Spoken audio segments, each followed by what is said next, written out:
आस्था auto से उतरती है और इधर उधर पीछे मुड़कर देखती है। मुझे ऐसा क्यों लग रहा है कि कोई मेरा पीछा कर रहा है। पहले जिस काम के लिए आई हूँ वो कर लेती हूँ। आस्था पर्स से ढेर सारे पैसे निकालती है और एक बिल्डिंग के अंदर चली जाती है। कुछ देर बाद लौटती है और टैक्सी कर लेती है।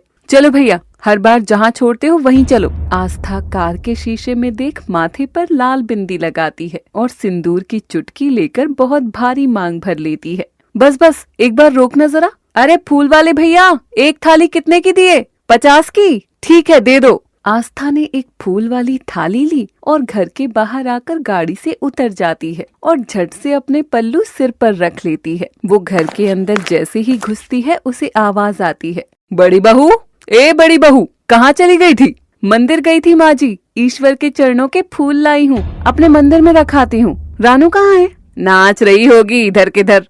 हाँ, रानू की परीक्षा आ रही है ना, एक फूल उसे भी दे देती हूँ ताकि उसका मन शांत रहे और परीक्षा में बुद्धि के साथ भक्ति भी काम आए। वाह, क्या समझ की बात कही मेरी बड़ी बहू ने। जा बहू, और हाँ, जरा छोटी बहू को भी बोलना कि सुबह हो गई है, उठ जाए तो सूरज के दर्शन हो जाएंगे, वरना अब हमारे बस की तो नहीं है कि सूरज को पकड़कर उसके बंद कमरे में छोड़ आएं। बताओ, सूरज डूबने के समय तो छोटी बहू रानी कम, महारानी ज्यादा की आंख खुलत रही। देखो तो, एक बहू अलार्म की तरह काम करती है और दूसरी घंटे वाली घड़ी की तरह, जो वो भी 12 घंटे में एक को बार बजता है। आप आराम करो माँ जी, मैं सब कर लूंगी। आस्था अपनी देवरानी के कमरे में जाती है और देखती है वो चादर ओढ़कर सो रही है। आहा, स्कोर क्या हुआ है? हम जीत रहे हैं या नहीं? भाभी, आप हर बार मुझे पकड़ लेती हैं। आपको कैसे पता कि मैं सो नहीं रही हूँ? अरे बाबा, 5 मैच की सीरीज चल रही है, अभी तो तीसरा ही मैच है और जब तक सीरीज खत्म नहीं होगी मैडम दिन रात चादर में ही घुसी रहेंगी ना। मैं भाभी हूँ तुम्हारी, और भाभी माँ समान होती है, और माँ से कुछ छुपा है क्या? हाँ? विद्या आस्था की गोद में सिर टिका लेती है और आस्था विद्या का सिर सहलाने लगती है। भाभी, तुम बेस्ट हो, तुम हो तभी तो यूं आराम से मैच देख लेती हूँ, क्योंकि मुझे पता है ना तुम सब संभाल लोगी, सासू माँ को भी। और ये लगा छक्का, यस, जीत गए। आहू आहू, ओ आहू आहू, ओ आहू आहू। विद्या उछलते हुए नाचने लग जाती है। आस्था उसे देखकर मुस्कुरा रही थी। चल अब जल्दी नहा धोकर तैयार हो जा, और माँ जी कुछ ज्यादा बोलें तो पीरियड्स का बहाना लगा देना, फिर देखना वो खुद तुझे सब कामों से दूर रखेंगी। विद्या की आंखों में ये सुनकर चमक आ जाती है और वो आस्था को हाई फाइव देती है। ओ यस भाभी, हाउ स्मार्ट यू आर। और फिर मैं बचे हुए 2 मैच भी ऐसे ही बिस्तर पर पड़े पड़े देख सकूंगी। Oh yes, you are amazing भाभी, यू आर अमेजिंग। आहू आहू, आहू आहू। अरे पर नाच क्यों रही हूँ? मेरे तो पीरियड्स आए हुए हैं ना। बदमाश, चल मैं जाती हूँ बाकी काम करने। आलोक कहाँ है? पता नहीं, होगा कहीं। आस्था थाली मंदिर में रख देती है। तभी वो देखती है कि उसका पति श्लोक कमरे में आईने के सामने खड़ा होकर टाई के साथ कुश्ती लड़ रहा था। एक तो ये मीटिंग में देरी हो रही है, ऊपर से ये फंदा बंधने का नाम ही नहीं लेता। I hate this. आस्था श्लोक के पास आती है और उसके सर पर हाथ सहलाती है। शांत एकदम। आप जानते हैं ना, सब काम खराब होने का सबसे बड़ा कारण हमारा क्रोध होता है। टाई कैसे बांधते हैं ये आपने ही मुझे सिखाया था, और अब आप ही हड़बड़ी में गड़बड़ी कर देते हैं। शांत एकदम। आस्था का हाथ लगते ही श्लोक एकदम शांत हो जाता है और चुटकी बजाते ही आस्था उसकी टाई बांध देती है। और देखो, बिना देर हुए बंध गई आपकी टाई। कितना आसान था ना? तुम कैसे कर लेती हो ये सब आस्था? श्लोक आस्था का माथा चूमता है। कभी कभी सोचता हूँ तुम ना होती तो मेरा क्या होता। तुम पलक झपकते ही सब कुछ ठीक करना जानती हो। इतनी अच्छी कैसे हो तुम? अरे बाबा, रोज बांध दिया करूंगी आपकी टाई, ऐसे मक्खन ना लगाओ मेरे। अच्छा सुनो ना, अब ऑफिस जाने का दिल नहीं कर रहा, घर ही रुक जाऊं क्या? अच्छा जी, घर रुकना है। बड़ी बहू, जरा रसोई में आना। अभी आई माँ जी। ओ, वो आप कह रहे थे आज छुट्टी करने की, तो कर लीजिए और मेरा काम में हाथ बटा दीजिए। I don't mind. हाँ।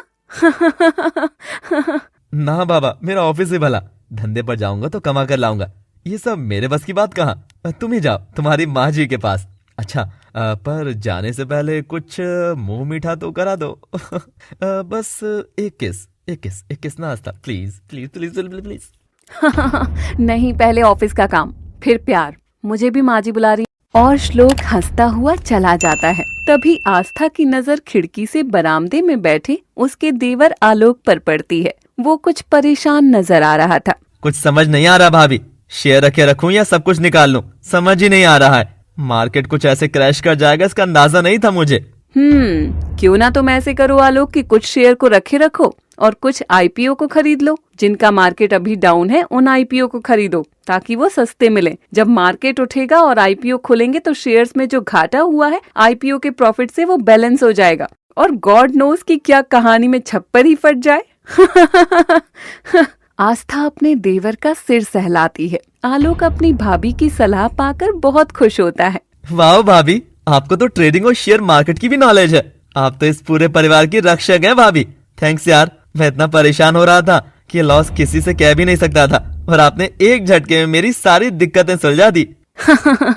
You're always welcome। हमेशा याद रखना, जब प्रॉफिट कम होने के बाद मूल राशि में से कभी घटने लगे तो पहले मूलधन को बचाना चाहिए, उससे नुकसान की भरपाई हो जाती है। समझे बड़े भैया के बुद्धू भाई।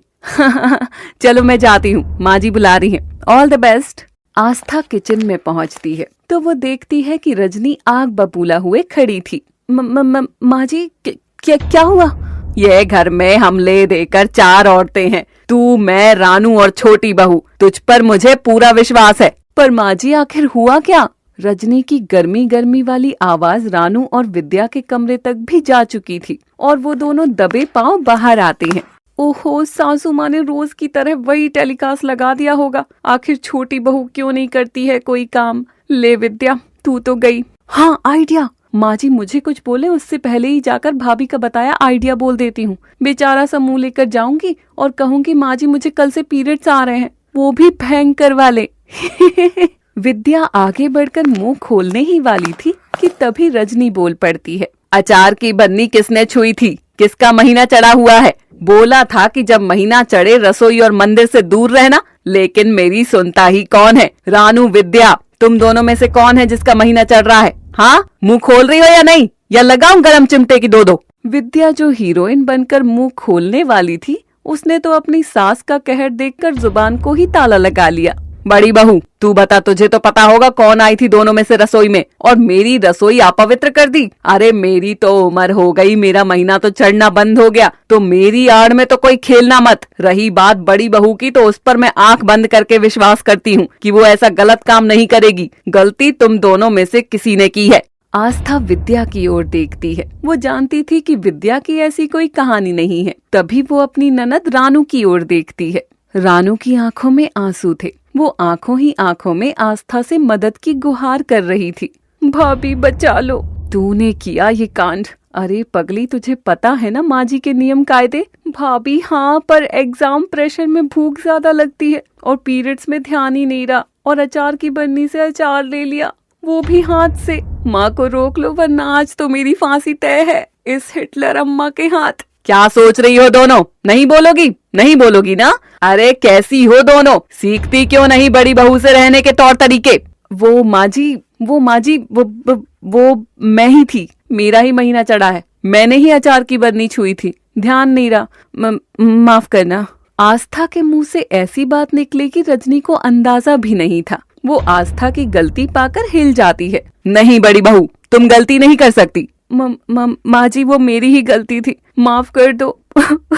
आस्था की नजरें झुकी थी। रानू और विद्या जानती थी कि रजनी आस्था को छोटी सी डांट मारकर छोड़ देंगी, लेकिन अगर उनका नाम आ जाता तो यही शिव तांडव शुरू हो सकता था। लेकिन रजनी आस्था के करीब गई और उसे इतनी जोर का चांटा लगाया कि बड़ी बहू फर्श पर जा गिरी। उसके होंठ से खून बह रहा था और वो फूट फूट कर रो रही थी। विद्या और रानू ये देख हैरान हो गए थे। उन्हें उम्मीद नहीं थी कि रजनी अपनी बड़ी बहू से ऐसे सख्ती से पेश आएगी। वो दोनों आस्था के पास उसे उठाने जाने लगते हैं। भाभी देखो खून आ रहा है। बस खबरदार, जो आगे बढ़ी तो इसकी सजा यही है कि ये ऐसे ही पड़ी रहे। और छोटी बहू, तुम जरा आंगन और एक एक चीज साफ कर देना। कहती है मेरा महीना चढ़ा हुआ है और आज ही मंदिर से फूल लाई थी महारानी। छी, माफ कर दो माँ जी। आस्था रोती रह जाती है और रजनी मुंह फेर कर वहाँ से चली जाती है। रानू और विद्या भी नम आंखों से सहम गए थे। देखिए आस्था के गालों पर लगा ये थप्पड़ क्या उसकी आत्मा पर भी जा लगा है। बड़ी बहू की कहानी शर्मा राइटर की जुबानी में आगे क्या क्या मोड़ लेगी देखते रहिए केवल काका टीवी पर। Thanks for watching. Please do like, share, subscribe and comment please. Rajni ने आस्था पर हाथ तो उठा दिया था लेकिन वो कुछ नहीं बोली, एक लफ्ज भी नहीं। रजनी तिलमिलाती हुई वहाँ से चली जाती है। उसके जाते ही रानू और विद्या आस्था के पास आते हैं। भाभी उठो, भाभी सॉरी ना, मेरी वजह से आपको ये सब। आई एम सॉरी भाभी। आस्था रानू का चेहरा सहलाती है और उठती है। धत, कोई बात नहीं, तू क्यों सॉरी बोल रही है? माँ जी का गुस्सा तो फूटना ही था, तुझ पर नहीं तो मुझ पर सही। वैसे भी तेरे एग्जाम चल रहे हैं अभी, इन डांट फटकार से तुम दूर ही रहो।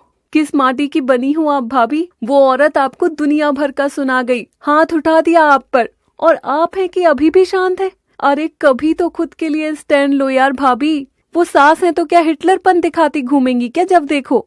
कभी बड़ी बहू कभी छोटी बहू, जो दिख जाता है उसे ही लपेट देती हैं। ये क्या तरीका है? विद्या, ये सब क्या बोल रही हो तुम? माँ जी ने सुन लिया तो घर में एक और कलेश जाग जाएगा। और वैसे भी वो बड़ी हैं और हम छोटे हैं, हमें अपनी मर्यादा नहीं भूलनी चाहिए। और क्या हो गया, डांट दिया और एक आध थप्पड़ मार भी दिया तो? क्या तुम दोनों को तुम्हारी माँ ने कभी डांटा या मारा नहीं है? हाँ बोलो। रानू और विद्या चुप हो जाती हैं और आस्था अपने आंसू पोंछकर कमरे में चली जाती है। विद्या रानू फिर से रसोई साफ करने में लग जाती हैं। अरे आने में देरी हो गई। और ये तुम्हारा गाल इतना लाल क्यों है, क्या हुआ? नहीं जी कुछ नहीं, वो बस काम निपटाते हुए देरी हो गई थी। देर हो गई है, आप आराम कर लीजिए, मैं आपके पाँव में तेल लगा देती हूँ। और आस्था श्लोक के पाँव में तेल लगाती है और वो आराम से सो जाता है। आस्था ने कभी अपनी भावना खुद पर हावी नहीं होने दी थी। श्लोक जी, मेरे रहते आपका परिवार कभी नहीं बिखरेगा, कभी भी नहीं। अगली सुबह होती है और दिन की शुरुआत हमेशा की तरह एक आवाज से होती है। बड़ी बहू। रजनी ने एक आवाज ही लगाई थी कि आस्था रजनी के पास जाकर खड़ी हो जाती है। जी माँ जी। लो रानू, इस औरत में कोई अकड़ ही नहीं है कि सास ने कल रात चाटा लगाया तो 2-4 दिन मुंह तो फुलाकर घूमे। भाभी यार, अब देखो ये बड़ी भाभी खुद ही नहीं लड़ रही हैं अपने लिए, और हम अगर बीच में बोलेंगे तो खामखा बात बढ़ जाएगी। अच्छा आलोक भैया, आप बाहर जा रहे हैं तो वो जरा मुझे भी कॉलेज छोड़ देंगी क्या? हाँ आजा। अच्छा विद्या, वो मैंने तुम्हें कुछ पैसे रखने के लिए दिए थे, मैं बाहर का काम निपटा कर आता हूँ, तब तक तुम उनको गिनकर तैयार रखना, ठीक है? जी आलोक, ठीक है। आलोक रानू को लेकर निकल जाता है। विद्या का चेहरा आलोक की बात सुनने के बाद से परेशान हो उठा था कि तभी उसकी ओर आस्था की नजर मिलती है और विद्या उसे कुछ इशारा करते हुए घबराकर थूक निकलती है। इशारा देख उधर आस्था भी परेशान हो गई थी। माँ जी, मैं अभी आई। अभी कहीं नहीं जाना, तेरी बुआ सास के लिए कुछ लाना है तो चल मेरे को बाजार लेकर जा, समझी? और सुन बड़ी बहू, कल जो तेरी लापरवाही थी उसे मैं भूली नहीं हूँ, तो अगर मैं तुझसे अभी काम करने के लिए कह रही हूँ इसका मतलब ये नहीं कि मैं सब भूल गई हूँ, समझी? चल अब। जी समझ गई माँ जी, मैं स्कूटर निकालती हूँ, आप सामान ले लो। आस्था चुपचाप बाहर जाने लगती है। वो विद्या को पलटकर देख रही थी, ना जाने क्या बात थी, लेकिन आस्था को मौका ही नहीं मिला विद्या से बात करने का और वो अपनी सास को स्कूटर पर बैठाकर बाजार के लिए निकल जाती है। उधर विद्या हैरान परेशान कमरे में चक्कर लगा रही थी। इनको आज ही पैसे चाहिए, अब कहाँ से ला कर दूं इनको पैसे? अगर किसी को पता चला कि पैसे मेरे पास नहीं, बल्कि नहीं विद्या, अगर ये हुआ तो कयामत आ जाएगी। मैं क्या करूं, क्या करूं, क्या करूं? मुझे भाभी ही इस चीज से बाहर निकालेंगी, आखिर मुझे इस सिचुएशन में डाला भी तो उन्होंने ही है। हाँ। उधर आस्था देखती है कि रजनी उसे जौहरी बाजार ले आती है। आ चल, स्कूटर यहाँ खड़ा कर दे और जरा सा पैदल चलकर बाजार दर्शन भी कर लेते हैं, फिर तेरी बुआ के लिए पाजेब लेने हैं, वो भी ले लेते हैं। आस्था स्कूटर खड़ा करके सास के साथ आगे बढ़ती है। बाजार की चकाचौंध को निहारते हुए रजनी आगे बढ़ रही थी कि तभी वो एक ज्वेलर की शॉप के बाहर जाकर रुकती है। चल जरा इसमें चलते हैं, ओमकार ज्वेलर्स। दुकान तो बढ़िया लग रही है, अपन इस बार नई जगह से जेवर लेते हैं। ओ ससुर, खानदानी सुनार तो खोट बेचने लग गया। जानकार ही जानकार की जेब काटने लगे हैं। बताओ, चल इसमें ट्राई कर लेते हैं। मगर आस्था जैसे ही शॉप को देखती है, उसके कदम वहीं जम जाते हैं और जुबान कांप उठती है। नहीं माँ जी, इस वाली शॉप में क्यों? इधर नहीं, किसी दूसरी में चलते हैं ना। क्यों रे बड़ी बहू, इसमें क्या दिक्कत हो रही जो यहाँ नहीं जा सकते? देख तो, छूट का भी बड़ा बड़ा पोस्टर लगा रखा है। मुझे तो इसी में जाना है। नहीं नहीं, इसमें नहीं, वो देखो सोनी ज्वेलर्स भी है, वहाँ चलते हैं ना। छूट का ऑफर तो वहाँ भी है माँ जी, यहाँ नहीं। रजनी आस्था को ऐसे हड़बड़ाता देख अपने हाथ कमर से जोड़कर उसे आंखें भींचकर घूर कर देखती है। तुम कुछ अजीब सी क्यों लग रही हो मुझे बड़ी बहू? कुछ बदला है क्या? कुछ छुपा रही हो? क्या छुपा रही हो? कोई खाता वाता बकाया है क्या ओम ज्वेलर्स में? क्या गड़बड़ी है? हाँ माँ जी, आप भी ना, मेरा खाता यहाँ क्या करेगा? वो मैं तो यहाँ जाने के लिए इसलिए मना कर रही थी क्योंकि ये सुनार भी जेवर में खोट मिलाता है, और मैंने यहाँ से एक बार पायल ली थी, वो टूट भी गई थी। आपसे डांट पड़ती इसलिए बताया नहीं, सॉरी। लो, जे बात थी। डर तो ऐसे रही थी जैसे मैं एनाकोंडा की तरह मुंह खोलकर तुझे निगल ही जाऊंगी। अरे ऐसे नुकसान वाली बात तो पहले बताया कर, ताकि तेरी सास का भी 2 पैसे का नुकसान होने से बच जाए। चल चल, फिर सोनी ज्वेलर्स के ही चलते हैं। और दोनों वहाँ से आगे बढ़ते हैं। आस्था पलटकर शॉप को देखती है। कुछ तो छिपा रही थी आस्था। दोनों सास बहू शॉपिंग करके घर लौटते। तब तक दोनों देखती हैं कि सबसे अचंभे की चीज हो रही थी कि विद्या ने किचन का सारा काम अकेली ही खत्म कर लिया था। ये देख रजनी हैरान होती है। हे राम, ये किधर का सूरज किधर उगा दिया तूने? छोटी बहू सच बता, क्या तूने बड़ी बहू का झूठा खाया था क्या? अरे नजर ना लगे, आज छोटी बहू हमारी काम करी रे। मन तो कर रहा है मोहल्ले में दावत ही करवा दूं। माँ जी बस भी ना, और कितना टांग खींचोगे? आओ भाभी, सबके लिए खाना लगा देते हैं। आस्था विद्या की मदद के लिए रसोई घर में जाती है और तभी विद्या का हाथ पकड़ती है। छोटी तो ठीक है ना, बता क्या बात हुई है? और विद्या आस्था को पकड़कर अपने कमरे में ले जाती है और घबराते हुए रोती है और पूरी बात बताती है। भाभी मुझे तो डर लग रहा है, आलोक ने जो पैसे दिए थे वो। ये बात बस एक बार बोल दी, दोबारा इसका जिक्र भी मत करना, कुछ ना कुछ हो जाएगा। 50,000 है भाभी, ऐसे अचानक कैसे कुछ हो जाएगा? आलोक घर आते ही होंगे। मुझे तो बस अब सीधे तलाक के कागज ही नजर आ रहे हैं। मैं मरने वाली हूँ भाभी। बस छोटी, मैं कह रही हूँ ना, कुछ ना कुछ हो जाएगा। और आस्था विद्या को समझाकर बाहर आती है कि तभी रजनी अपना पर्स उतारकर सोफे पर बैठती है। ए बड़ी बहू, इधर आ, कल की बात मैं भूल गई हूँ, तू भी भूल जा, और ऐसे बुझी बुझी मत रह। चल हाथ आगे ला। आस्था रजनी के आगे अपना हाथ रखती है तो रजनी पर्स से 50,000 की गड्डी निकालकर रख देती है। ले माँ जी, मुझे ये पैसे? मैं क्या, वो मैं। ओ बड़ी बहू, तिजोरी की चाबी निकाल और ये तिजोरी में रख दे। और सुन, उस छोटी बहू से थोड़ी दूर रह, उसकी मोटी बुद्धि का असर हो रहा है तुझ पर, समझी? जब देखो कुछ ना कुछ बड़बड़ाती रहती है आजकल। जा, पैसे संभाल कर रख दे। आस्था पैसे लेकर तिजोरी के पास जाती है और कुछ पल पैसों को घूर कर देखती है और फिर तिजोरी में पैसे रख देती है। आस्था रजनी के कमरे से बाहर आ रही थी कि तभी विद्या उसका हाथ पकड़कर उसे साइड में ले जाती है। वो बहुत डरी हुई थी। भाभी, आलोक का फोन आया था अभी अभी, वो पूछ रहे थे कि पैसे गिन लिए ना, अब मैं क्या करूं? आस्था कुछ सोच में पड़ जाती है और लंबी सांस लेकर कहती है, सुनो, देवर जी जब आए और पूछें कि पैसे दो तो कहना वो भाभी के पास रखे हैं। वो उन्होंने कहा है कि सुबह आपको खुद दे देंगी। मेरा नाम लोगी तो आलोक ज्यादा सवाल जवाब नहीं करेगा। पर कल सुबह ऐसा क्या बदल जाएगा? कल तक कहाँ से पैसे आएंगे? मैं कह रही हूँ ना, सब हो जाएगा। और आलोक घर आकर विद्या से पैसे देने को कहता है कि तभी विद्या आस्था ने जो भी कहा वैसा ही आलोक से कह देती है। वैसे भी अब आप कल ही तो पैसे लेकर जाएंगे, तो अभी भाभी को क्यों परेशान करना? तुम सही कह रही हो। वैसे भी सीधे जाकर भाभी पैसे देना, ऐसा कहना कितना अजीब लगेगा। वो कल खुद ही दे देंगी। तुम सही हो विद्या। आई एम हैप्पी कि मुझे तुम जैसी समझदार और ईमानदार बीवी मिली है। तुम कितनी परवाह करती हो हमारे रिश्ते की। I love you always. Alok Vidya को गले लगाता है और विद्या एक लंबी सांस लेती है। वैसे मैं खामखा इतना परेशान हो रही हूँ। अब जब भाभी ने ही कह दिया कि वो संभाल लेंगी तो वो संभाल ही लेंगी, बस कल की सुबह अच्छी हो। उधर आस्था रसोई का काम निपटा रही थी कि तभी रानू पानी लेने के लिए रसोई में आती है। और कॉलेज का दिन कैसा गुजरा? दैट वाज गुड भाभी। वैसे आज की क्लास शायद जौहरी बाजार में थी ना तुम्हारी? ये सुनते ही रानू घबराकर पानी की बोतल हाथ से गिरा देती है। वो भाभी, ये आप नहीं तो मेरा कॉलेज तो कंट्री लेन पर है ना। कॉलेज कंट्री लेन पर है, मगर तुम्हारी स्पेशल क्लासेस तो ओमकारा ज्वेलर्स की ज्वेलरी शॉप में चल रही थी, है ना?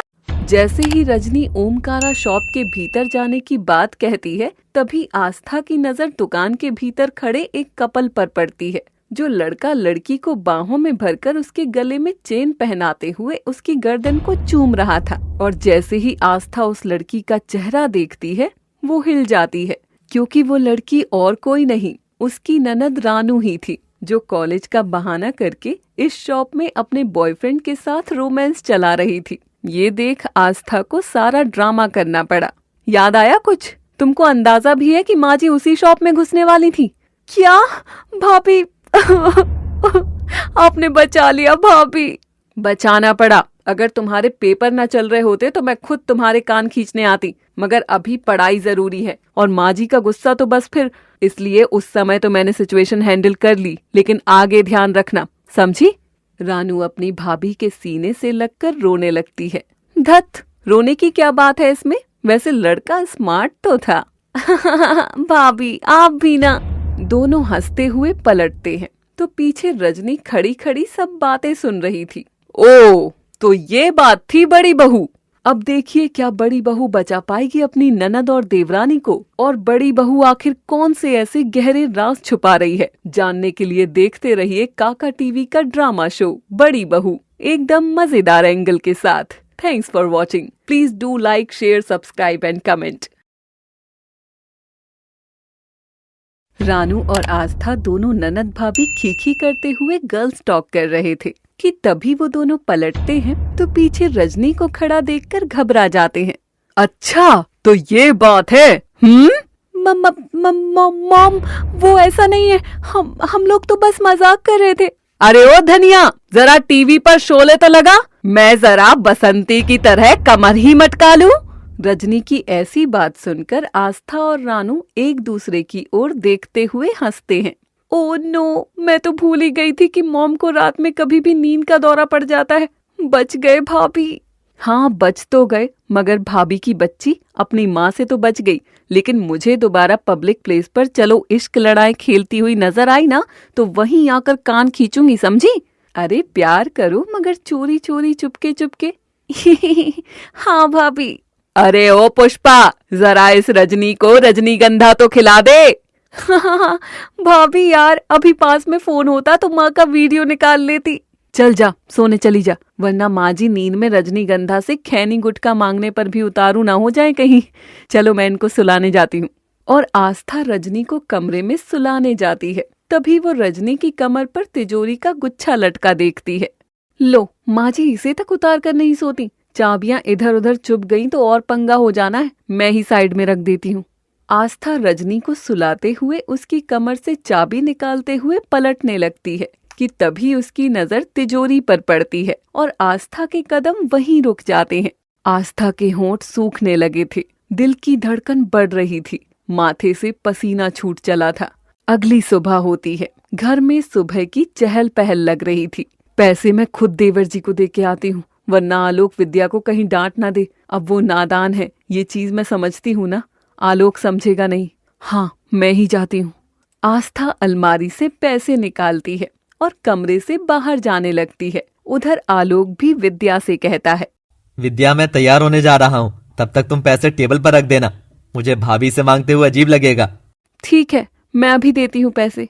और विद्या अलमारी से 50,000 रुपए निकालकर आलोक को दे देती है और आहिस्ता से वो उसके कान में कुछ फुसफुसाता है। फिर आलोक प्यार से विद्या का माथा चूमता है और खुश होकर जाने लगता है कि तभी आस्था आती है और आलोक को 50,000 की एक गड्डी देती है।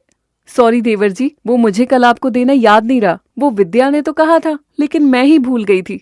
आलोक पैसे देखता है और ज्यादा कुछ बोले बिना गड्डी थामता है। आस्था जाने लगती है। भाभी जी एक बार रुकिए, आपने ये वाली गड्डी गिन तो ली ना? दोनों ने गिना तो है ना? पूरे 1 लाख है ना? क्या 1 लाख? 1 लाख कैसे? वो भाभी 1 लाख ही तो रखने को दिए थे आलोक जी ने, जो मैंने आपको दे दिए थे। आपको जरूरत थी ना? भाभी को जरूरत थी तो देकर अच्छा किया। ऐसे मिलजुल कर रहने से ही तो परिवार चलता है। आस्था विद्या को घूर कर देख रही थी। वो समझ नहीं पा रही थी कि विद्या ने चालाकी करी है या आस्था ही एक मूर्ख औरत है। आलोक वहां से जाने लगता है। तभी आस्था विद्या का हाथ दबोच लेती है। विद्या, तुमने तो कहा था देवर जी ने 50,000 रुपए तुमको रखने को दिए थे, तो ये 50 से 1 लाख कैसे हुए? और तुमने तो कहा था तुम्हारे पास पैसे नहीं है, तो ये 50,000 कहाँ से लाई? बोलो। भाभी प्लीज, आप जानती हैं मेरी अपनी मजबूरियां थी कि वो पैसे, और उस चीज में आप भी तो बराबर की दोषी हैं। तो फिर आप किस हक से ये सवाल मुझसे पूछ रही हैं? वैसे भी जिस तरह रातों रात आप 50,000 ले आई, वैसे ही मैं भी ले आई। अगर मेरे पैसों के बारे में जानना है तो पहले तुम कहाँ से लाई ये बताओ। आस्था विद्या की इस बात से चुप हो जाती है कि अचानक उसी चुप्पी के बीच एक जोर की चीख पुकार गूंजती है। बड़ी बहू! अपनी सास की गर्जना सुनते ही आस्था वहां से भागती है और रजनी के सामने प्रकट हो जाती है। जी माँ जी। और रजनी आस्था से कोई भी सवाल जवाब किए बिना ही उसके गालों पर एक चांटा रसीद कर देती है। मेरी तिजोरी से चोरी करते हुए तुझे लाज नहीं लगी? हाँ? आलोक, श्लोक, विद्या, रानू सब वहीं खड़े होकर रजनी के मुंह से बड़ी बहू यानी आस्था के लिए ऐसा इल्जाम सुनकर हैरान थे। माँ ये क्या कह रही हो आप? चुप, सब एकदम चुप। खबरदार कोई बीच में बोला तो ये मामला मेरा और मेरी बड़ी बहू का है, तो सवाल जवाब भी हमारे बीच ही होगा।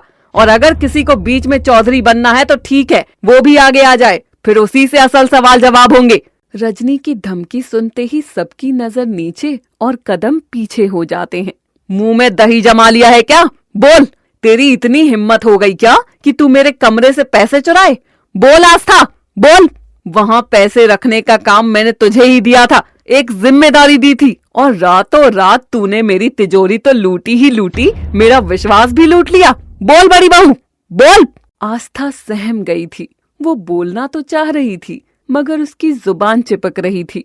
माँ जी, मैंने कोई चोरी नहीं की, मैंने तिजोरी से पैसे नहीं चुराए। अच्छा, तो अगर तुमने नहीं चुराए तो क्या छोटी बहू ने चुराए हैं? तुम्हारी पायल का ये घुंघरू कैसे मिला मुझे तिजोरी के पास? हाँ बोलो, तुम बोलो, छोटी बहू तो क्या तुमने चुराए हैं? अगर तुमने चुराए हैं तो घुंघरू भी तुमने ही डाला होगा ना। अगर मैं झूठ बोल रही हूँ तो छोटी बहू सच तुम ही बता दो। मैंने नहीं तो मैं भला क्यों पैसे चुराऊंगी? मुझे तो कोई दरकार नहीं है, आलोक को देने थे जो मेरे पास रखे थे। ना नहीं, मैंने नहीं किया माँ जी। आस्था विद्या के चेहरे की ओर देखती है और विद्या उससे नजरें चुरा लेती है। आस्था समझ गई थी कि ये सब विद्या का ही किया धरा है। असल में हुआ ये था, आलोक का विद्या के पास फोन आता है। अरे विद्या, 50,000 नहीं, तुम वो 1 लाख पूरे ही गिनकर रख लेना। मैं सोच रहा हूँ अगले आदमी का पूरा हिसाब क्लियर कर दूं। ठीक है जान, घर आकर पैसे लेता हूँ। और जब आलोक विद्या से पैसे मांगता है तो विद्या घबराकर आस्था को अपने पास बुलाती है और दोनों में जो बातें होती हैं वो ये थी। भाभी, मैं बुरी तरह फंस गई हूँ। वो आलोक ने मुझे जो पैसे दिए थे वो मेरे पास नहीं है। कितने थे और कहाँ गए? 50,000 थे भाभी, और वो मैं मायके में भाई को जरूरत थी तो मैंने पैसे मायके पहुँचा दिए। ये सुनते ही आस्था वहीं अपना माथा पीट लेती है। हे राम, ये क्या पागलपन किया तुमने विद्या? मायके वालों की मदद करना बुरी बात नहीं है, लेकिन यूं अपने ही घर में चोरी करके, अपने ही परिवार का नुकसान करके मायके की तो मदद कर लोगी, लेकिन ससुराल की नींव जो कमजोर करोगी उसका क्या? ओहो भाभी, मैं आपको हल निकालने के लिए बुलाई हूँ और आप हो कि मुझ पर ही हल चलाए जा रही हो। बताओ ना भाभी, अब क्या करें? मेरे पास नहीं है पैसे, और आलोक को पता चला कि मैंने मायके में पैसे दिए हैं तो मेरी इमेज की तो धज्जियां उड़ जानी है। वैसे ही घर में बड़ी बहू छोटी बहू होता रहता है। मेरी ये हरकत का पता चला तो बस छोटी बहू तो उल्टा नीच अपराधनी ना जाने क्या क्या बोलेंगे, और बड़ी बहू देवी है देवी ये कह देंगे। वैसे भी सब आपकी वजह से ही हुआ है। मेरी वजह से? अब मैंने क्या किया भाई? आप ना इतनी परफेक्ट हो भाभी की बड़ी बहू के परफेक्शन के आगे तो हमारी जरा सी नादानी भी सासू माँ को राई का पहाड़ सी लगती है। मुझे बचा लो ना। धत, ऐसी सिचुएशन में भी उल्टी बुद्धि चल रही है तुम्हारी। आंसू पोंछो और मेरी बात सुनो। मैं कुछ करती हूँ पैसों का, और देवर जी पूछे तो मेरा नाम ले देना। आस्था अच्छी जेठानी के नाते विद्या को सांत्वना देकर चली जाती है। उधर विद्या अपने आंसू पोंछकर लंबी सांस लेती है। हो, बच गए। भाभी को पता नहीं लगना चाहिए कि मैंने हेरा फेरी 50,000 की नहीं बल्कि 1 लाख की करी है, वो भी भाई को दिए जो उस गधे ने डुबा दिए। तू तो गई विद्या। 50,000 भाभी करेंगी तो बाकी के 50,000 के आसमान से गिरेंगे। तभी विद्या जब बाहर आती है तो रजनी को आस्था के हाथ में 50,000 रुपए रखते हुए देखती है और उसकी आंखों में चमक आ जाती है और विद्या आस्था को तिजोरी में पैसे रखते हुए देख लेती है। रात का समय होता है। जब आस्था रजनी को सुलाने आई थी तभी उसकी पायल से घुंघरू टूट जाता है। आस्था तो कमरे से बाहर चली जाती है, लेकिन कुछ देर बाद विद्या देर रात में रजनी के कमरे में आती है और टेबल पर से चाबी उठाकर 50,000 की कड़क गड्डी उठाकर तिजोरी बंद कर देती है। अब मेरी है ये गड्डी, तू चादर तान कर सो जा बुढ़िया। सच में मेरी सास सोते हुए कितनी प्यारी लगती है, फिर जब जागेगी तो बस चैंपो चैंपो शुरू कर देगी। विद्या नोट लाकर अलमारी में रख देती है और खुश होकर सो जाती है। 50,000 ये रहे, 50,000 कल भाभी दे देंगी, उन्होंने वादा भी किया है, तो बस मेरा काम बन जाएगा। वैसे भी सास कौन सा इतनी जल्दी तिजोरी चेक करेगी। वैसे भी यहाँ इतना पैसा अगर लेकर थोड़ा घर पर दे दिया तो क्या गलत है। हाँ। विद्या अपना किया गया पाप सही ठहराकर खुश होकर सो गई थी, बल्कि वो बस ये नहीं जानती थी कि चोरी किया गया धन चाहे घर से ससुराल आए या ससुराल से घर जाए, वो नुकसान का कारण ही बनेगा, फलेगा फूलेगा कभी नहीं। रजनी के लगातार लग रहे इल्जाम के आगे आस्था ने अपनी चुप्पी को ही ऊपर रखा, क्योंकि वो जानती थी कि अगर वो बोलती तो विद्या का नाम आ जाता। इसलिए वो बस रोती रही और हाथ जोड़ती रही। माँ जी, ऐसा मत बोलो, मैंने नहीं की चोरी। झूठ की भी हद होती है बड़ी बहू, मगर गलती तुम्हारी नहीं मेरी है, जो बड़ी बहू के मोह में इतनी अंधी थी कि हर जगह बस उसी की मिसाल देती फिरती थी, और आज उसी ने मेरी पीठ में खंजर घोंपा। रजनी का बोलते बोलते गला भर आया था और वो रो दी। उसे रोता देख आस्था की भी आत्मा फट गई थी। ये सुनते ही आस्था रोकर बिलक कर वहीं बैठ जाती है। नहीं हूं मैं चोर। मैंने कहा ना, मैं नहीं हूं चोर, मैंने चोरी नहीं की। भगवान के लिए मुझे चोर कहना बंद करो, बंद करो। आस्था का दर्द उससे बर्दाश्त नहीं हो रहा था और वहां खड़े हर शख्स की नजर में ये आदर्श बड़ी बहू चोर बड़ी बहू बन चुकी थी। देखिए आस्था कैसे खुद को निकालेगी इस इल्जाम से बाहर। जानने के लिए देखते रहिए काका टीवी की कहानी शर्मा राइटर की जुबानी बड़ी बहू। इसे देखने के साथ दोस्तों एक और खबर है कि हमारे हर वीडियो के साथ कुछ फैशन प्रोडक्ट्स के लिंक भी अटैच हैं, जिन पर जाकर आप मनचाही शॉपिंग कर सकते हैं।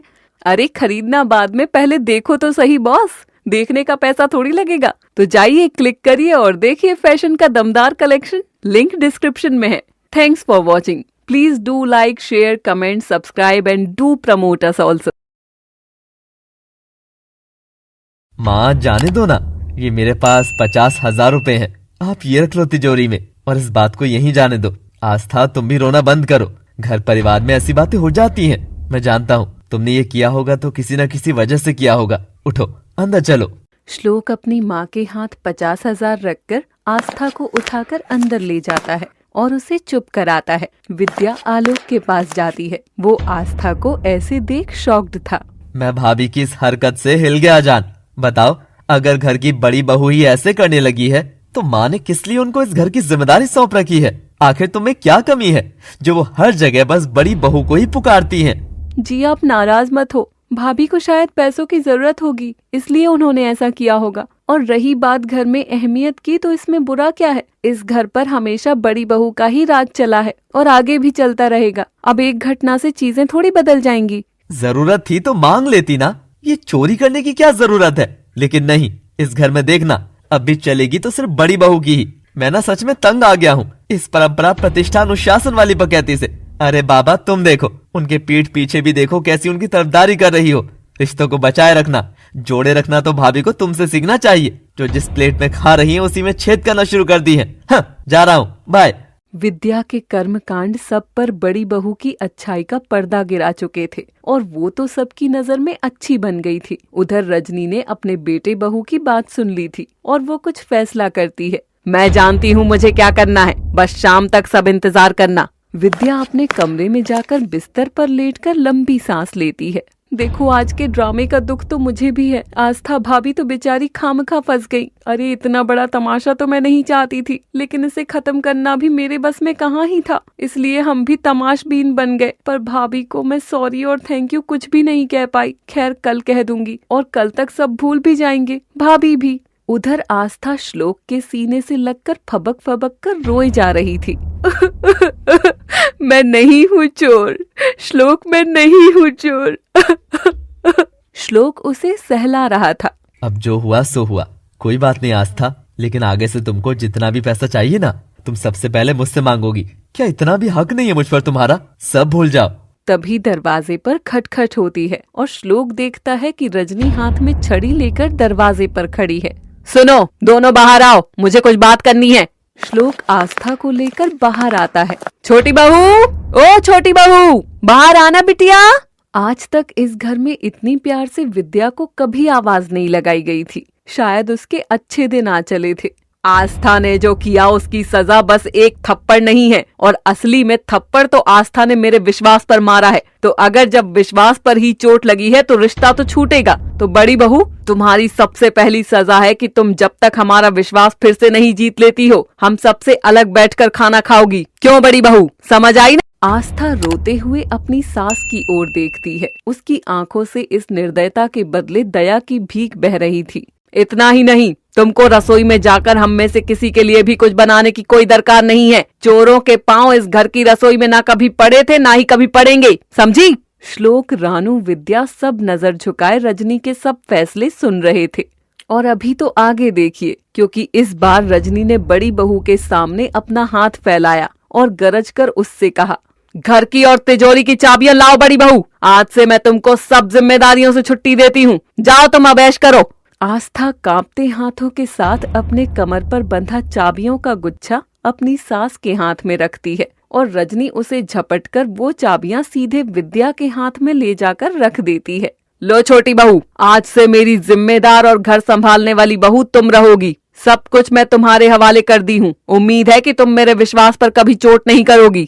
विद्या की आंखों में अलग ही चमक आ चुकी थी। वो चाबी को कसकर थामती है और रजनी के पांव छूने का ड्रामा करते हुए चहक कर बोलती है, आहा, मैं और विश्वास तोड़ूं? विश्वास की अगर शक्ल होगी ना सासू माँ, तो बिल्कुल मेरे जैसी होगी, हूबहू। You don't worry. विद्या की इस लाइन को सुनते हुए आस्था ने उसकी ओर देखा और अपने आंसू पोंछते हुए मुस्कुराती है। विद्या भी आस्था को देखकर मुस्कुराती है और आस्था जाकर उसका चेहरा सहलाते हुए कहती है, खुश रहना छोटी। ये जो चाबियां हैं ना, ये केवल इस घर की नहीं है, ये इस घर की खुशियों की चाबियां हैं। यहाँ किसी को डाका मत डालने देना, किसी को भी नहीं। लो, चोर खुद बोल रहा है कि घर को डाकुओं से बचा लेना। अरे इतना ही ज्ञान था तो ये नौबत ही क्यों आने दी? आस्था पलटकर हल्का सा मुस्कुराती है। नौबत तो आनी ही थी माँ जी, नौबत तो आनी ही थी। और ये बोलकर वो अंदर जाकर अपना कमरा बंद कर लेती है। उधर श्लोक भी पलटकर बाहर जाने लगता है। मुझे तो इस ड्रामे से बाहर निकलना ही होगा। उफ। उधर विद्या तो अपनी सास की सगी बन जाती है। आखिर सारा राजपाट उसके हवाले हो चुका था। विद्या बड़ी शान से चाबी का छल्ला कमर पर टांगती है तो चाबी के वजन से उसकी कमर लचक जाती है। आइला, बड़ी भारी चाबियां हैं, तभी भाभी इनको टांग कर गुमान से चलती होंगी ना। यस छोटी बहू, अब वही एटीट्यूड तुझे भी रखना है, क्या समझी? विद्या लचक कर रसोई घर में जाती है और उसे खुश होकर देखती है। अब 24 घंटे बड़ी बहू की टेर नहीं सुनने को मिलेगी। अब खाना भी वही बनेगा जो मैं चाहूंगी। यस! विद्या रात का खाना बनाने लग जाती है, मगर उसने तो शाम 6 बजे से ही सारा खाना बना डाला और बैठ गई जाकर टीवी के आगे क्रिकेट मैच देखने। हो गई चैंचे शुरू। इग्नोर कर तू तो, रोहित की बैटिंग पर फोकस कर। Yes, India India India. Rajni Vidya को आवाजें लगाती जा रही थी और विद्या इग्नोर कर रही थी कि तभी रजनी विद्या को ढूंढते हुए कमरे तक आती है और विद्या बेशर्मों की तरह चैचे करते हुए उछलती हुई दिखती है। छोटी बहू, मैं इतनी देर से चीख रही हूँ मगर तुम जानबूझकर मुझे अनसुना कर रही हो। हाँ, वो माँ जी, वो बोला ना, भूख लग रही है सबको। यार सासू माँ, बना तो दिया खाना, अब क्या सब खुद लेकर खा भी नहीं सकते क्या? खा लो ना, वो पड़ा है किचन में खाना। रजनी विद्या का ऐसा जवाब सुनकर हैरान थी। आलोक भी ये देखता है तो वो विद्या को इशारे में समझाता है और वो रजनी के साथ बाहर आती है। आप सब डाइनिंग टेबल पर बैठो, मैं अभी लाती हूँ खाना। सब बैठ जाते हैं मगर आस्था अपने कमरे में एक कोने में मायूस सी बैठी हुई थी। ना उसे कोई बुलाता है, ना ही उसे कोई खाना दे रहा था। छोटी बहू, जब सब खा लें तो बड़ी बहू को भी खाना दे देना, और हाँ, याद रहे तुम डालकर कमरे में देकर आना। ध्यान रहे कि वो रसोई में कदम भी ना रखे, समझ गई? जी माँ जी, समझ गई। लो आप सब तो खाना खाओ। विद्या ने सबको थाली में ओट्स दलिया डालकर दे दिया, वो भी ठंडा। सबके सब जब खाने में ऐसा फीका पकवान देखते हैं तो सबका मुंह बन जाता है और रानू का तो खासकर। इसे देखकर तो उल्टी का सा मन हो रहा है। यार भाभी, आज तो कुछ अच्छा मिलना चाहिए था ना। एक तो इतना सीरियस तमाशा, ऊपर से हम ये दलिया खाएं। हाँ, खाना पड़ेगा। यहाँ किसी को अपने हेल्थ की नहीं पड़ी, सबको यही हेल्दी खाना खाना है बस। यार भाभी, टेक्निकली तो ये आपकी शादी के बाद ऑफिशियल पहली रसोई है, तो आज तो कुछ अच्छा बना लेती। वैसे भी आस्था भाभी ने कभी आपको मौका मिलने ही नहीं दिया, तो आज तो कुछ कमाल दिखा देती। रानू चुप। छोटी बहू, अगर दलिया ही खिलाना था तो कम से कम गरम तो कर देती, ये तो एकदम ही ठंडा है। वो माँ जी, वो क्या है कि मैंने तो 6 बजे ही सब काम पूरा कर दिया था ना। अब मैं भाभी की तरह तो नहीं कर सकती कि चूल्हे के आगे खड़ी रहूं और सामने वाले लोगों की प्लेट में जल्दी से रोटी ना पहुँचे। मैं करती हूँ झटपट। बस बस ठीक है विद्या, पर हम सब ये दलिया फलिया नहीं खाते जान, तुम जानती तो हो जान। कोई बात नहीं आलोक, आज छोटी बहू का पहला दिन ही मानो। जाओ, तुमको माफ किया बेटा, मैं ही कुछ बना लाती हूँ।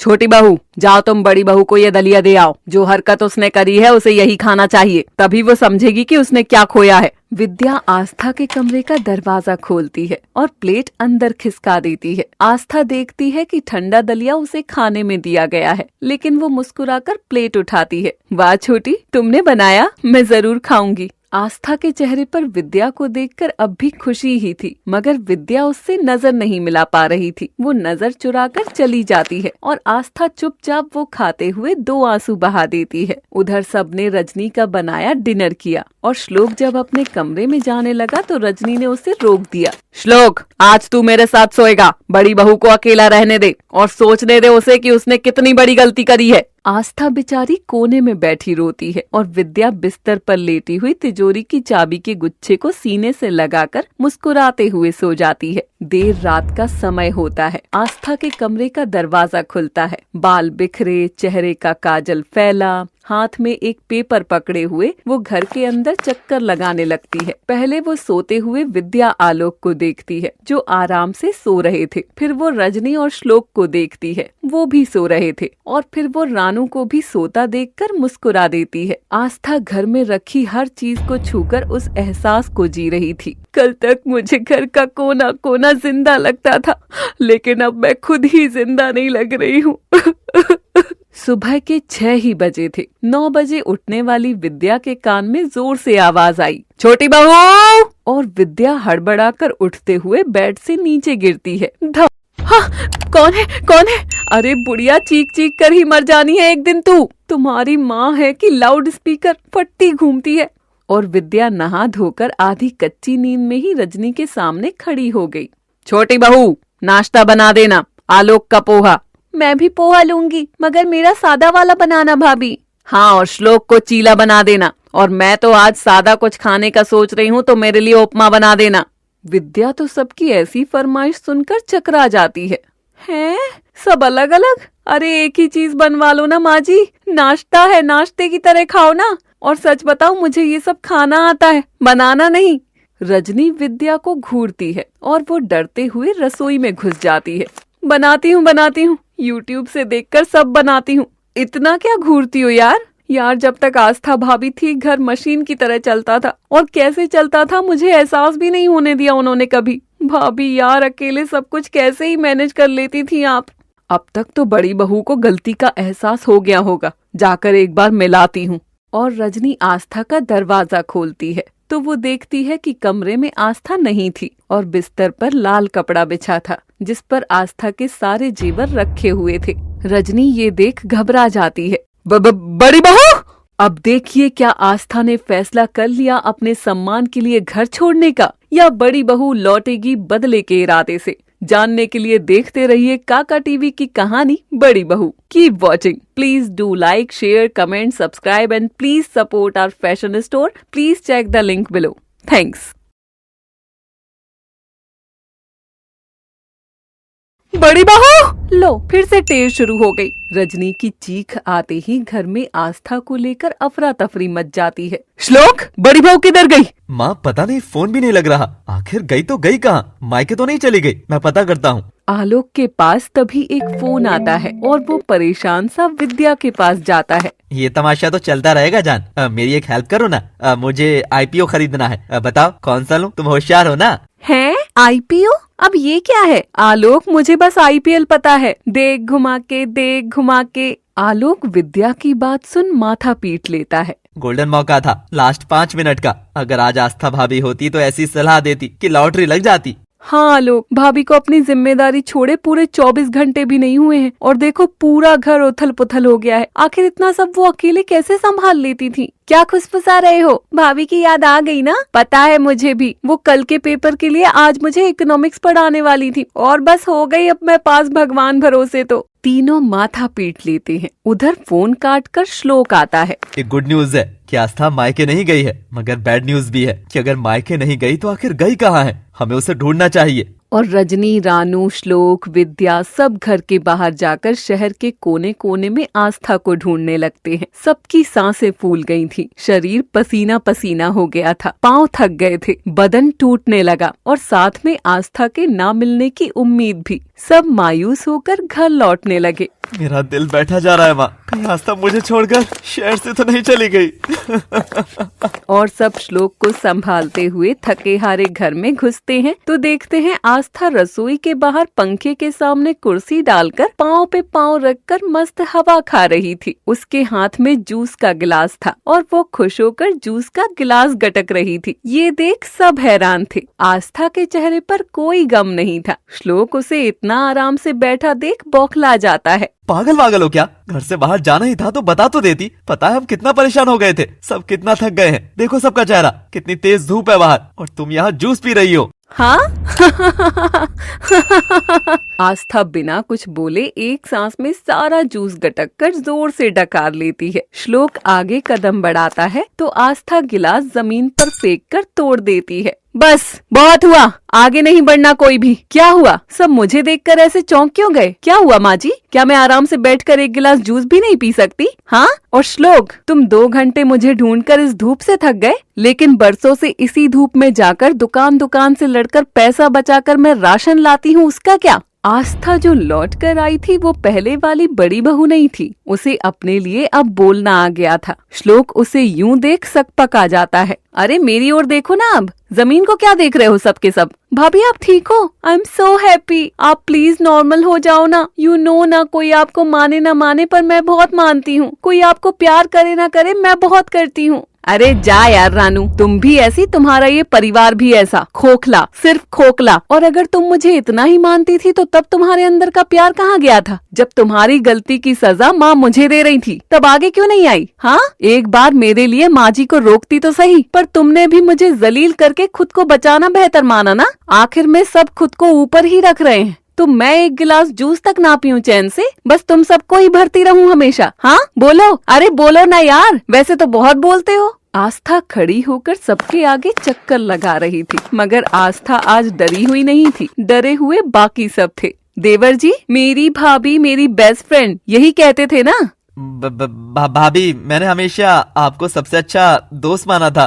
हाँ, बेस्ट चोर भी तो कह दिया था। क्या कहा था? डाकू, चोर। बड़ी बहू होगा तो तानाशाही होगी। चलो मैं तो चोर हूँ तो चोर सही, घर से पैसा निकाल कर घर में ही दिया ना। मगर तुम्हारी बीवी का क्या? वो घर का पैसा किधर किधर दे रही है, जरा इसका भी हिसाब किताब कर लो। हिसाब किताब तो सीख ही गए ना। और हाँ, आज अगर जिंदल टायर का IPO खरीदते तो 2.5 गुना कीमत से खुलता। आलोक आस्था की इस बात से हैरान था। सचमुच आज का IPO आस्था ने सही बताया। विद्या, भाभी क्या बोल रही हैं? भाभी कौन से पैसों की बात कर रही है? विद्या जवाब दो, मैंने कहा जवाब दो विद्या। विद्या आलोक की डांट से कांप जाती है, लेकिन आस्था तुरंत आलोक को रोकती है। बस, जो बर्ताव मेरे साथ किया है वो मैं किसी को भी छोटी के साथ नहीं करने दूंगी। बड़ी बहू थी और हूँ और हमेशा रहूंगी, लेकिन तानाशाही के लिए नहीं, इस घर को प्रोटेक्ट करने के लिए। माना मेरी देवरानी ने मेरे प्रति बहुत खोट किया, लेकिन क्यों यही मैं जानना चाहती हूँ। मुझे माफ कर दो भाभी, मैं डर गई थी। मुझे आपसे कोई दिक्कत नहीं है, लेकिन बस मैं भी चाहती थी कि हर वक्त बस बड़ी बहू का नाम जो घर में गूंजता है वहाँ कहीं मेरा नाम भी सुनाई दे जाए। मैं थोड़ा थोड़ा आपके परफेक्शन से जलने लगी थी। मैं भी चाहती थी कि इस घर में कोई मुझे डांटे नहीं, बल्कि मेरा दबदबा रहे। बस इसी लालच ने मुझे ये सब करने पर मजबूर कर दिया। माँ जी, आपकी तिजोरी से पैसे मैंने ही निकाले थे, भाभी ने नहीं। ये सुनकर रजनी विद्या को चांटा मारने के लिए आगे बढ़ती है, लेकिन आस्था रजनी को रोक देती है। नहीं माँ जी नहीं, छोटी को छूना मत, अभी आपका हिसाब करना भी बाकी है। हाँ, तो छोटी बहू का ऐसा महसूस करने के पीछे क्या गलती विद्या की है? आप खुद सोचिए। हर जगह ताना, हर जगह एक ही बहू की दूसरी बहू से तुलना, हर जगह एक दूसरे को आमने सामने खड़ा करना, इससे छोटी बहू के मन में बड़ी बहू से जलन नहीं आएगी तो क्या आएगा? अरे बराबर क्यों नहीं रखती हो दोनों को? क्यों? इस बार रजनी का मुंह आस्था ने बातों का चाटा मारकर बंद कर दिया था और वो नजर झुकाकर खड़ी हो गई। और विद्या, तुम पागल, मैं तो तुमको जिम्मेदारियों से आजाद रखती हूँ कि तुम इस जंजाल से फ्री रह सको। घर परिवार का बोझ मेरी देवरानी को सताए नहीं। जब चाहे उठे, जब चाहे सोए, कुछ भी पहने, कुछ भी करे। भाभी है ना बचाने के लिए, तो क्यों फंसने लग गई इस जलन और बराबरी के जाल में? नहीं बेटा नहीं, मत हो मेरे बराबर। विद्या आस्था की ये बात सुनकर हाथ जोड़कर बिलख कर रो देती है और आस्था भी रोते हुए उसे सीने से लगाकर सहलाते हुए चुप कराती है। ये रोज सुबह अलार्म की तरह उठना, मशीन की तरह सारा काम करना, रात को दुखते पांव होने के बावजूद भी कमरे कमरे में जाकर दूध, चादर, पंखा सबका ध्यान रखना, ये चाहती हो तुम? क्यों चाहती हो? थक जाओगी बेटा। मैं नहीं चाहती कि तुम इन सब चीजों के तले दबो। ये जिंदगी लेकर क्या करोगी? देख रही थी ना, इतना सब करने के बाद भी कल कोई आया मेरे लिए? नहीं आया ना। मुफ्त में मिल रही मजदूर के लिए कौन ही खड़ा होता है? तुम ये वाली मजदूरी मत करना छोटी, दूर रहो इस जंजाल से। आस्था की ऐसी आत्मीयता भरी बात सुनकर सबके आंखों में आंसू आ गए थे। सब रो रहे थे। रजनी हाथ जोड़कर उससे माफी मांगती है। बड़ी बहू, ये क्या कर दिया मैंने? इतने सालों से तुम इस घर की नींव को अपने खून पसीने से, रातों की नींदों से सींच रही थी और मैंने एक झटके में तुम पर से विश्वास उठा लिया। कैसी औरत हूँ मैं? नहीं माँ जी, आप सब नॉर्मल हो। हाँ, दुनिया आप जैसी ही है, शायद मैं ही अलग हूँ, लेकिन हाँ, एक हिसाब बाकी है। आस्था कुर्सी के पास रखा सूटकेस लाती है और रजनी के सामने खोलती है और उसमें से इतने सारे नोट नीचे गिरते हैं। ये 10 लाख रुपए हैं। जाओ छोटी बहू, माँ जी की तिजोरी में रख देना। आस्था के पास इतना पैसा कहाँ से आया? ये देख सबकी आंखें फटी की फटी रह गई थी। अरे घबराओ नहीं, बैंक नहीं लूटा है, आज जाकर बैंक से निकलवा कर लाई हूँ। हाँ, जाती थी चोरी छिपे हर महीने इनमें से थोड़ा पैसा निकलवाने। लगता था कि मेरा ही पैसा मुझे चोरों की तरह लेना पड़ रहा है। आखिर क्यों? आस्था, मगर ये अरे सच में बैंक नहीं लूटा बाबा, बस देवर जी वाला काम थोड़ा बहुत करके कुछ शेयर मार्केट से कमाया और मंदिर के बहाने से कुछ इकोनॉमिक्स के ट्यूशन से कमाया। ऐसे करते करते पैसे जोड़ते गए। सोचा जुड़े रहेंगे तो इस घर के ही काम आएंगे। और उस दिन छोटी ने जब अपनी मजबूरी बताई तो जो पैसा आलोक को दिया था वो यहीं से लिया था। तो देवर जी, वो चोरी का पैसा नहीं था, कह सकते हो मेरे दिमाग और मेहनत से कमाया पैसा था। ये सुनकर आलोक भी पानी पानी हो गया था। हमें कुछ नहीं चाहिए बड़ी बहू, बस तू पहले जैसी हो जा। और हाँ, इस बार तुझे घर की जिम्मेदारी नहीं मिलेगी, बल्कि हम सबको मिलेगी कि हम तुझे कैसे खुश रख सकते हैं। ओ कम ऑन माँ जी, मेरा इस घर के प्रति जो लगाव है वो आपकी तरह इतना कमजोर नहीं है कि एक थप्पड़ में डगमगा जाए। मैं इस घर की बड़ी बहू हमेशा रहूंगी और मेरा प्यार भी ऐसा ही रहेगा। लेकिन मेरी बात आप सबको पता लगना जरूरी थी, बल्कि जो भी ये सब देख रहे हैं उनको भी समझ आना जरूरी है कि बहुओं की तुलना मत करो यार, सबके अपने गुण हैं। बड़ी बहू तना है तो छोटी बहू वो शाखा है जो हवा को लाती है। मगर ये ऐसी टेढ़ी बातें तो हम जैसी देवरानी जेठानी के रिश्ते में जहर डालती हैं। हाँ बड़ी बहू, मैं समझ गई हूँ तू जो समझाना चाह रही है। और आलोक, एक और चीज, मेरे पास 4 पैसा है, मैंने दिमाग से कमा लिया, लेकिन विद्या का क्या? अगर तुम खर्च करने के लिए पैसे नहीं दोगे तो वो बेचारी जलेगी ही ना, तुम्हारे पैसों पर नजर डालेगी। इसलिए ये समझो कि तुम्हारा परिवार संभालने वाली औरत के 20 तरह के खर्चे होते हैं, तो समझो हमें भी।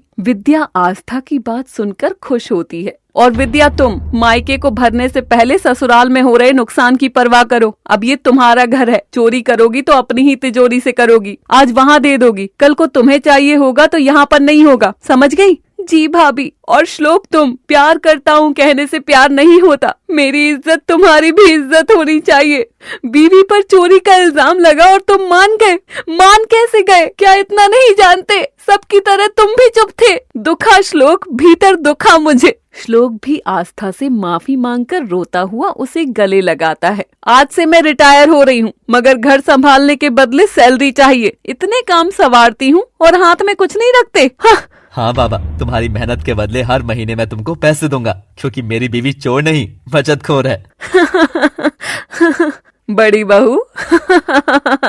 नो माँ जी, फिर से नहीं। सब पलट कर देखते हैं तो रजनी पैसों का भारी बैग पीठ पर लादे हुए थी। बड़ी बहू, इतने पैसे तिजोरी में रखने का क्या फायदा? बैंक में ब्याज तो मिलेगा।